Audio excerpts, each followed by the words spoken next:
ایک بہت ہی عبرت آمیز حقیقت ہے۔ ایک دن ایک خاتون ایک پروفیسر صاحب سے ملنے گئیں۔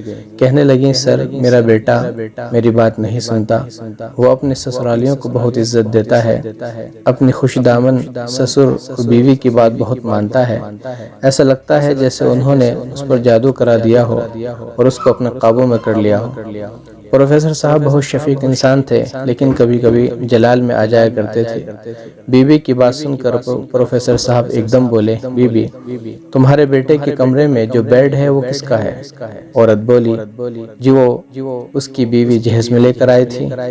پھر کہا، اور جو اس پر بستر بچھا ہوا وہ کس کا ہے؟ جی وہ بھی جہیز میں لائی تھی۔ اور جو صوفہ اس کے کمرے میں رکھا ہوا ہے وہ کس کا ہے؟ جی وہ بھی بہو جہیز میں لے کر آئی تھی۔ اور جو سیف الماری ہے وہ کس کی ہے؟ جی وہ بھی بہو جہیز میں لے کر آئی تھی۔ اور جس برتن میں وہ کھانا کھاتا ہے اور پانی پیتا ہے وہ کس کا ہے؟ جی وہ بھی اس کی بیوی جہیز میں لے کر آئی تھی۔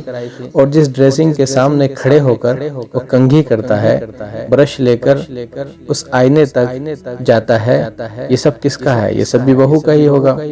اب عورت کے چہرے پر کچھ شرمندگی کے آثار نمودار ہوئے۔ جی وہ بھی میری بہو جہیز میں لے کر آئی تھی۔ تو کہا کہ جب آپ کا بیٹا سوتا اپنے سسر کے دیے ہوئے بستر پر ہے، وہ بیٹھتا اپنے سسر کے دیے ہوئے صوفے پر ہے، اس کے دیے ہوئے برتنوں میں کھاتا ہے اور پیتا ہے، اس کے دیے ہوئے گلاس میں پانی پیتا ہے، بال بنانے کے لیے اس کا دیا ہوا آئینہ استعمال کرتا ہے، تو بیوی بیٹا تو آپ کا نمک حلالی کر رہا ہے، آپ نے تو اسے در حقیقت ان چیزوں کے بدلے گروی رکھ کر چھوڑ دیا ہے، بلکہ اسے فروختی کر دیا ہے۔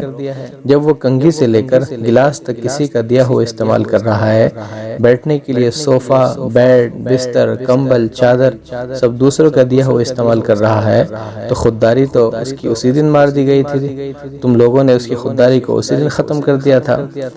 تو بیوی جادو تو تم نے خود کرایا ہے اس پر، وہ تو اب نمک حلالی کر رہا ہے۔ اگر بیٹا پیدا کر لیا، شادی کے لیے لڑکی بھی ڈھونڈ لی، تو سامان بھی خود بنا دے، کم از کم اس کی خودی تو زندہ رہتی۔ غیر کے سامان پر عیاشی کرنے والے سے آپ کون سی وفاداری اور غیرت کی امید لگائے ہوئے بیٹھے ہیں؟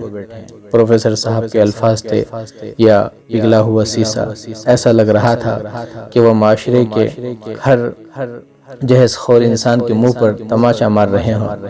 مجھے زندگی میں پہلی بار اس دن محسوس ہوا کہ عملی طور پر جہیز ایک لعنت کا مطلب کیا ہوتا ہے۔ آپ بھی عہد کیجئے کہ اپنی آئندہ نسلوں کو جہیز کے بدلے گروی نہیں رکھیں گے۔